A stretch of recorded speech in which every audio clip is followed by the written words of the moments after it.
let's make a different kind of video I'm not used to before, because boy oh boy, I have other videos to cover on, but boy oh boy, it seems to be something that always has to happen, and guess who has to always completely make it happen? Here we go.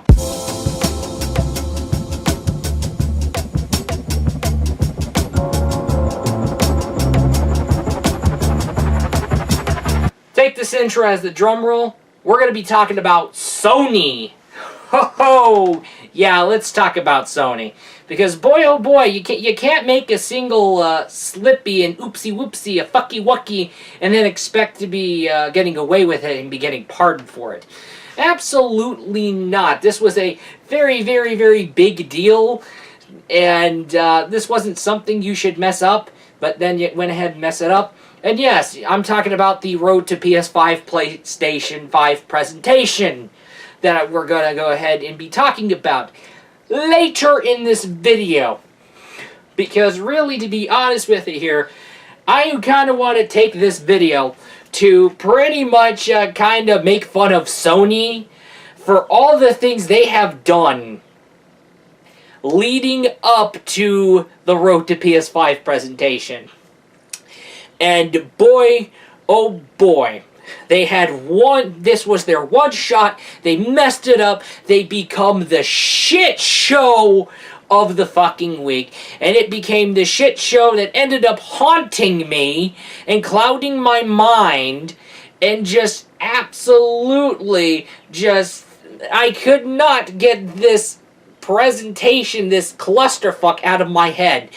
I was driven insane by this shenanigans. And you know what? No, I'm not gonna have Sony be pardoned for this one. This time I'm about to be coming up on Sony, and we'll definitely be ripping Sony a new one for the shit they fucking did. So you know what? No excuses for Sony. It's done. Today, we're gonna definitely... We're definitely gonna make fun of Sony. Let's do this. Okay, let's talk about the Walkman. What is Walkman? This is something done by Sony. It has been one of the most popular things way back in the day in terms of listening to music on the go. This lovely little device that you get a hold of. You just pop something in here and then you listen to your favorite tunes throughout. So, alright. But now, the Walkman has pretty much, of course, essentially has evolved, and we can pretty much tell by what we're going to be talking about now. And, yeah, we know before MP3s existed, Walkman have existed, and they've been popular, so you have that going on. And, of course, Sony would absolutely take ownership of the Walkman series that made them popular in the first place. And here's where Sony takes the Walkman direction and takes it to some fucking route I don't even know. Because really, to be honest with you here, there is the Sony Walkman ZX2. That is the model name. By the way, I have the official site up and running in my phone. So yeah, this looks pretty interesting. And I did take a peek into the specifications. Yes, it is an Android-based MP3 player that has... features that make your music more HD or something along the lines like that. Okay. And, of course, it's also an Android device. Okay, so essentially like iPod Touch. It's like a Android-based MP3 player and not really a phone. Keep it in mind. And, of course, the only thing they have for this model is the 120 gigabyte model. And hey, more memory. More memory. Fantastic. Alright. This looks pretty cool. So 128 gigabytes. I needed more memory anyway. Yeah, that's the only thing they have. So I'm going to go ahead. Oh man, look at this. This is insane. I can't wait to get a hold of this. Okay, so they have it at that electronics store. And boy oh boy. Ooh, yikes. For $1,198, and it's in stock? Oh, wow, I'm surprised that this is in stock, considering, yeah, it released a few years back. I'm actually surprised it's still a thing. Okay. That's the official price? Whoa, okay. So, yeah, it has come to my attention that this model, the ZX2 Walkman, by the way, the NWZX2 model, is priced at $1,200 fucking dollars. And allow me to translate that in retail talk. $1,199.99. Or $1,199.99. That's right. $1,200 fucking dollars. For a fucking MP3 player. I really don't give a shit! Do you really think I give a shit? Why am I paying $1,200 fucking dollars? What? Oh man, well, what is this? So I don't know, is Sony trying to go supreme with the Walkman brand, or are they looking for a way to just essentially just scalp the people themselves, or just scalp the nostalgic people? I don't get it.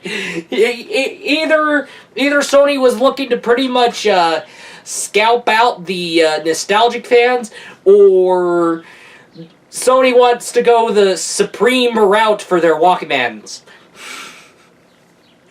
Yeah, that's very supreme of Sony to come out with a $1,200 fucking MP3 player that runs on Android, of course has a fucking touchscreen. What the hell?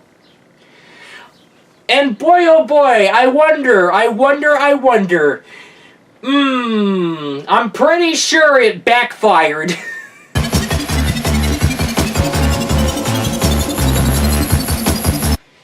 And now, we're going to be talking about it. That's right, the Emoji Movie. The movie that was a terrible idea and proven itself to be a really terrible idea. No, Sony doubled down and went with it. It's a kid's film anyway.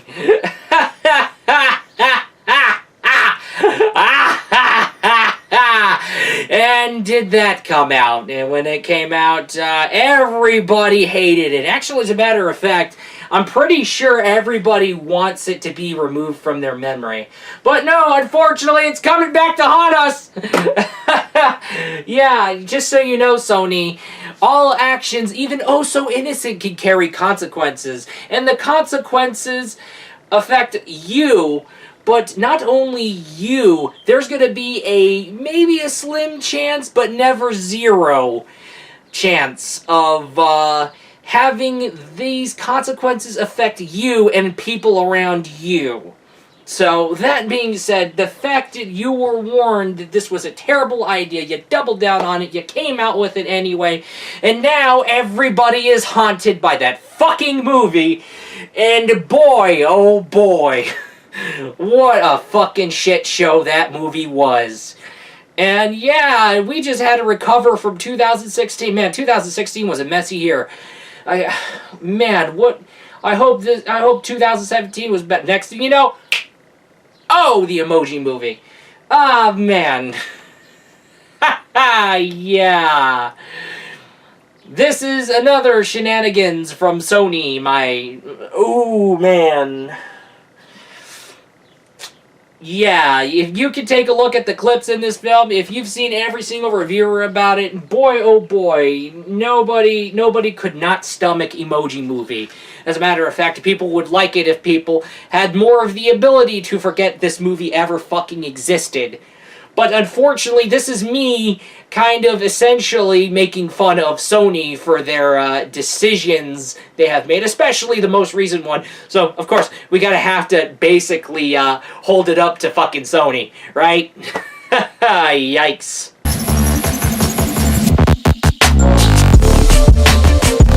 For guys who don't know, or girls, or whoever likes to play video games don't know, and if this is new to you, cross-platform multiplayer is the ability from one platform to play with someone with a different platform. So, of course, Sony does allow cross-platform play with PlayStation and PC. Okay, fine. Definitely. But when Microsoft wanted to expand to where Xbox users can play with PlayStation users and PC users, next thing you know, Sony was like, no! No! No! And yeah, they done it, and it doesn't just stop at fucking cross-platform multiplayer between PlayStation consoles. If we're talking about cross-save and cross-progress shenanigans, boy oh boy. Nope, Sony wants to make sure that's exclusive with the PlayStation brand, so nope. And if you guys remember back in the day, when Sony was like defiant, we could try to bring our Paladin's data from the PlayStation version to our Nintendo Switch version. Sony says no. Sony says absolutely fucking not! And boy, oh boy, the same shit happened with Fortnite. Everybody lost their fucking minds. And the next thing you know, everyone's like, Sony, why the fuck are you not allowing cross-save between PlayStations and Xboxes and PCs? Why aren't you allowing cross-platform multiplayer between this? Oh, we do allow cross-platform multiplayer, but only with our PlayStation brands. Oh, okay. Okay. Okay. Really. Imagine me just trying to log into Paladins from console version and then pretty much say, and have high-res completely put it up on notification, say, hey, we're not going to be able to let you bring your data over from the PlayStation version to your Switch version. I'm sorry. Oh my goodness. And boy oh boy. But however, this was a terrible idea. Now, cross-platform multiplayer, yeah, I mean, why is that being implemented? But really, at the same time, it's a very pro-consumer move. So that was, let's just say how one friend has a game on PlayStation, and then the same friend has that same game, except on a different platform, on Xbox. And of course, there needs to be no platform barriers with cross-platform multiplayer. That's out of the window. So that means this guy with a PlayStation 4 can play with his buddy who has that same game on Xbox. No problem, right? But then Sony's like, nope, no. And it was a fucking fight, a huge fucking fight to get Sony to finally do something, to have Sony reconsider. And this was a pain in the ass. And yeah, this was just ridiculous, and everybody's like, this is a very interesting thing. Everybody should play with each other regardless of the console. We can't be having console barriers, people. I mean, let's be honest here. Come on. That's what everybody said. They're right. They were right for people to call out Sony for that. And really, to be honest with you here, Sony did have that coming. And yeah, I know, Sony has some issues with it, but really, to be honest with you here, they're going to have to work with things for the sake of being for the consumer. But, of course, no, they're the top dog, and a lot of people point that out. With Sony being the top dog, they get arrogant and they get cocky. And it's the same thing that says with any other console manufacturer, any other corporation. If they're the top, they become the more arrogant. The more higher on the top, the more arrogant people can become. And the less careful people are. Things happen.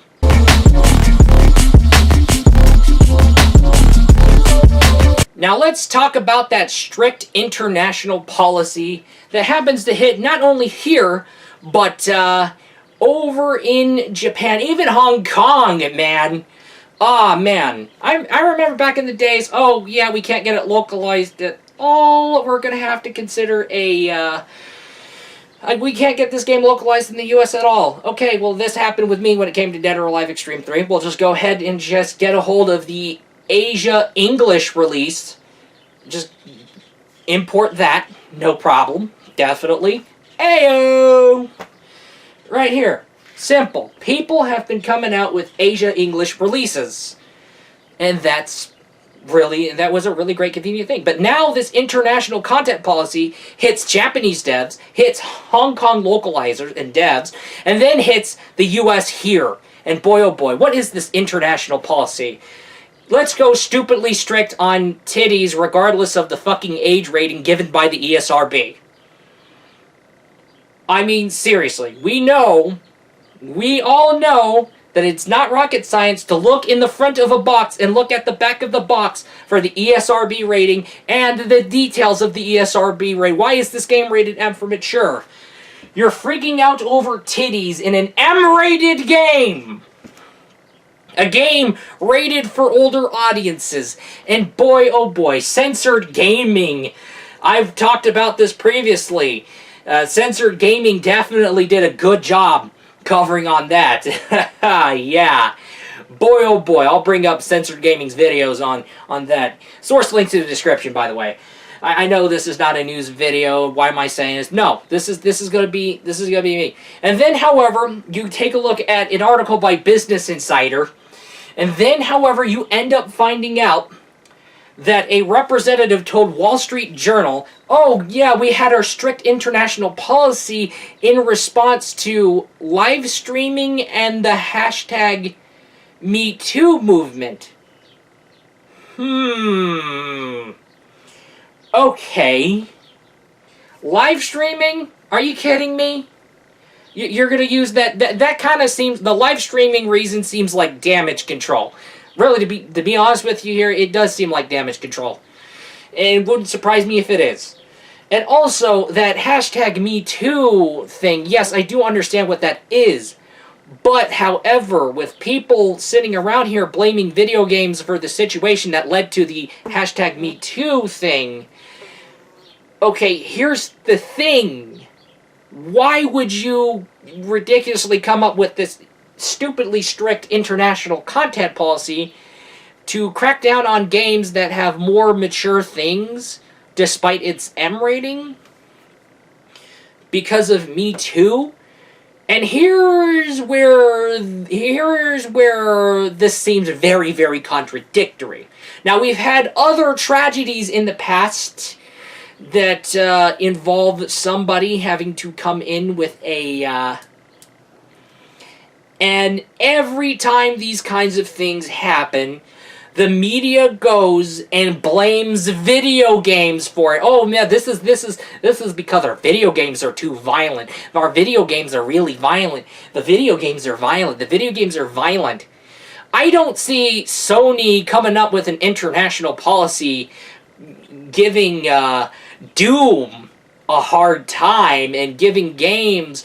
Oh no, I don't remember seeing Sony going down on devs being like, hey guys, we need to tone down on the violence. We can't be having dismemberment. We can't be blowing people's heads off, guys. Okay? But you're doing this with hashtag #MeToo the very minute people start blaming the events that lead up to that event on video games. That kind of seems ridiculous. I mean, let's be honest here. Let's think of a scenario. Let's make up a scenario. Okay, real quick. Say some streamer lost his mind, lost his shit, and said the N-word with the hard R on stream. Next thing you know, everybody picked up on it, the media picked up on it, and then the next thing you know, people will be like, oh man, these video games are turning people aggressive. Look at that. Oh my goodness. And then all of a sudden, Sony comes up with an international content policy to crack down on swear words. Hey guys, we can't be having F-bombs. Nobody can't say fuck, shit, and piss. Guys, we can't have any, we have to tone down on the cuss words, guys. We can't tone down, does that make any fucking sense? Does it make sense? Does it make sense? It makes no fucking sense!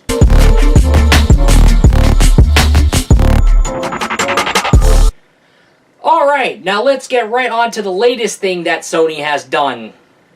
The road to PlayStation 5 presentation. Sony did not understand that this is their one-of-the-time shot to have their big bang show where everything will be unveiled about the PlayStation 5. We're going to see the specs. We're going to see the demonstrations in tech. We're going to see the games coming out. We're going to see the console itself. And we're going to see that launch date. Right? That big bang, because Sony needed to have that presentation. That was that big bang, because E3 2020 ain't around any, ain't around. It ain't going to be around. E3's canceled this year. We don't know about next year on E3, so Sony has to figure something out and pull out a very big console reveal event. And of course, they fucked it up. You want to know what they did instead? They had Mark Cerny up on a podium, have a fucking PowerPoint presentation talking about the speeds of the SSDs and basically showing off their powers, bringing up numbers and how it works. Really felt like a college lecture and never actually revealed the system itself, nor the fucking games, and never even demonstrated anything at all, I'm pretty sure. And holy fuck, this was a clusterfuck. And oh yeah, there was the backwards compatibility being mentioned. Well, a lot of people are going to be bummed out about this. And absolutely, a lot of people were expecting backwards compatibility from PlayStation 1 to PlayStation 4. But no, the backwards compatibility is only gonna be for PlayStation 4. And guess what? The PlayStation 4 games are going to be put on a compatibility list, meaning that select titles can be compatible with the PlayStation 5.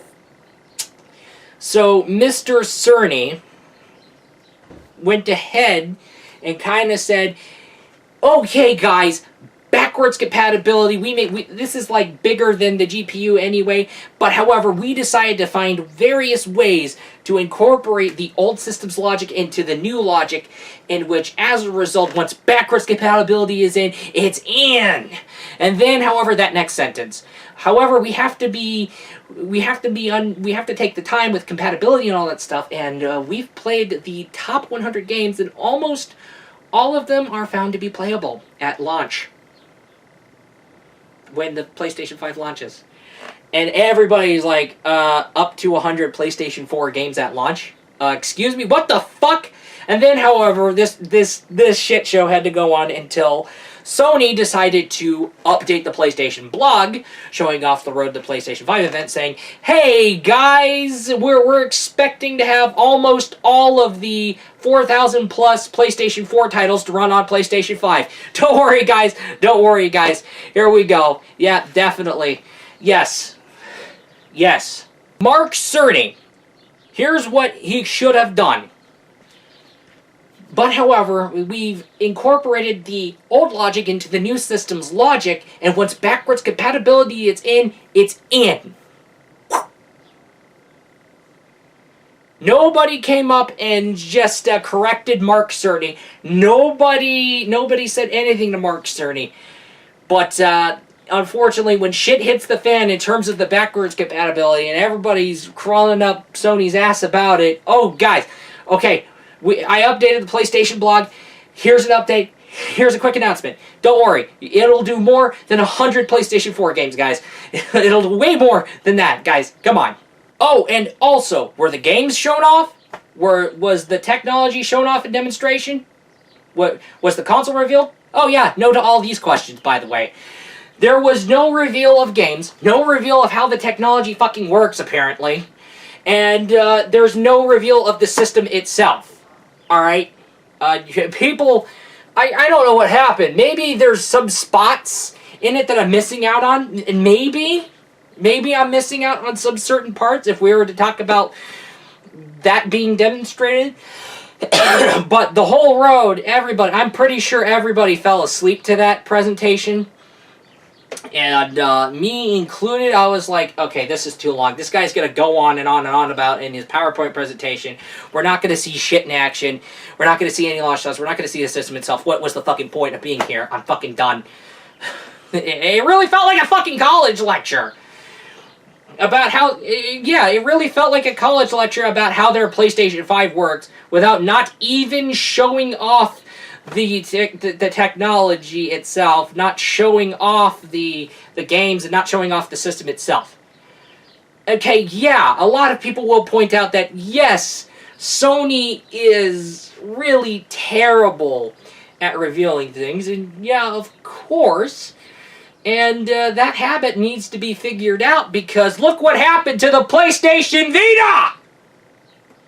The PlayStation Vita had the potential, the specs, everything it had to be a great platform, but now it's a hidden gem console where you can play hidden gem games, because I don't know what happened to the PlayStation Vita Lifeline, but things could have been better for the PlayStation Vita had, in terms of the marketing and shindigs to get this thing selling, Sony hadn't fucked it all up!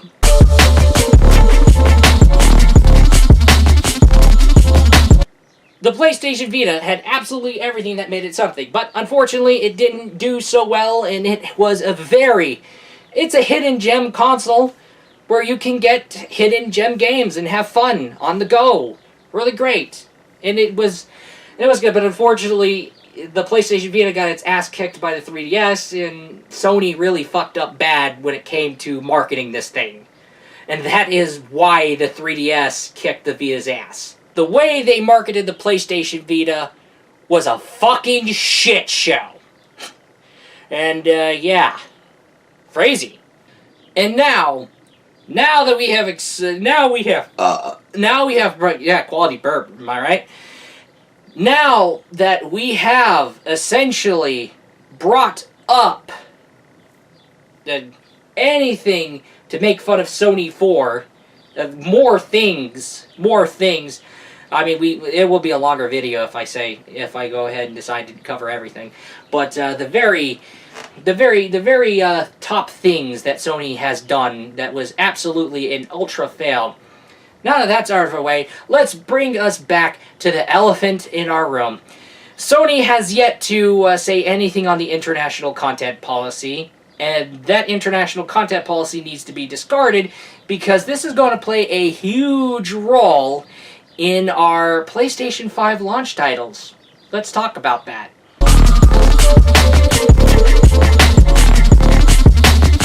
The next thing I want to hear from Sony is essentially, oh yes, the PlayStation 5 will be the console for the gamers. For the gamers. For the gamers. Because by the time they say that, we haven't even gotten any word on what they're going to do with that international policy. Are they going to be still going on with it? Because let's be honest here, this is going to affect our PlayStation 5 launch lineup pretty soon. And yeah, let's be honest. Let's think. Let's get our thinking caps on.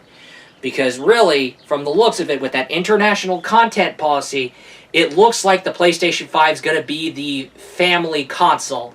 In which, as a result, Sony's going to take the family console route with this one. Otherwise, if PlayStation 5 is going to be for the gamers, 3 things need to be done. 1. Discard that international content policy. It's stupidly strict and it's fucking annoying to every consumer and every fucking developer out there. Okay? 2. What about the backwards compatibility? If no backwards compatibility for PlayStation 3, 2, and 1, what about the games on PlayStation 1, 2, and 3? What about the games on PlayStation 1, 2, and 3? Okay? What do you got? And really, to be honest with you, I don't think everybody's willing to jump on the PlayStation Now bandwagon. Let's be honest.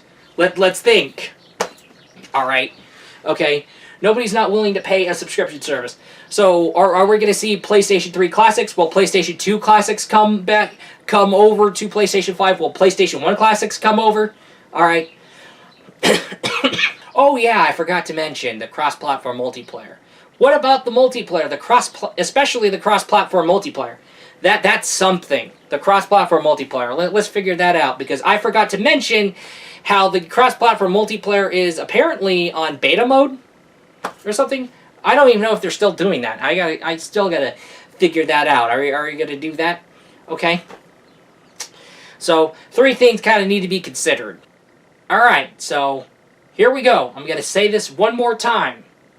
This is going to be, if Sony were to choose the for the gamers route with PlayStation 5, that means they would have to abolish the international content policy and allow games, regardless of ESRB rating, to be on their platform, because, hey, if there's that one risque thing going down, the game's rated M anyway, okay? And second, what about the games on PlayStation 1, 2, 3, and PlayStation 4 games, especially digitally, alright? And 3, what about the cross-platform multiplayer?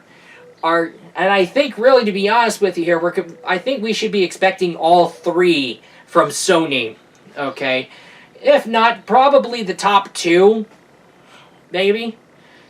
But if they choose otherwise and never consider either of these actions that I just mentioned, then I guess that means they're going the family-friendly route, and we're going to be seeing more family-friendly titles on PlayStation 5. So, Sony's got to make the choice. And boy, oh boy, here we go. Here we go. It's all done and set. Here we go. I should be having something show up, and anyway, well, I'm gonna give Sony 5 minutes if they're watching this video to give this much. So here we go.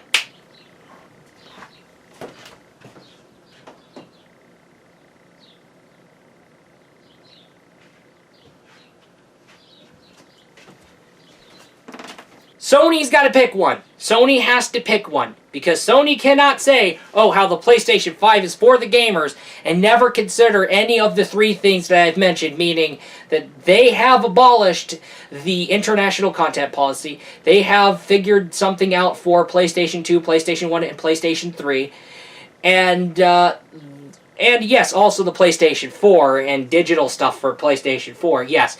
And also cross-platform multiplayer between not only PlayStation, but PlayStation, PC, Xbox. Okay? And, of course, if they deny any of the 3, they can't go the family-friendly. They're going to end up going the family-friendly route. Alright? But they can't say for the gamers.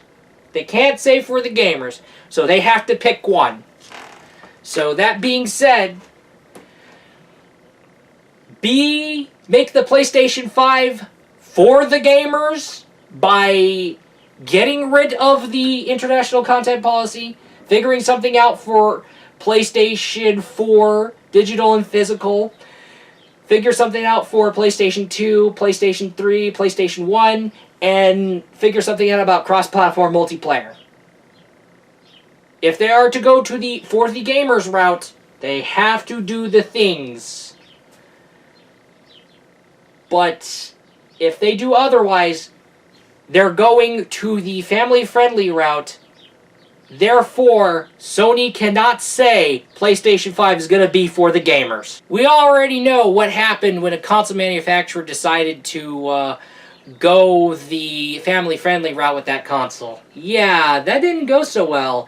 And if you guys don't know what I'm talking about Nintendo when they decided to go the family-friendly route with the Nintendo Wii U.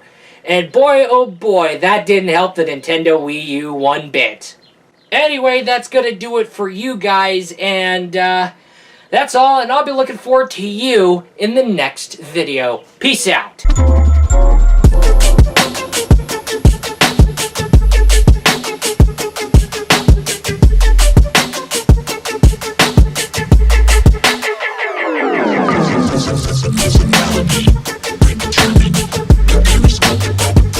Conformity.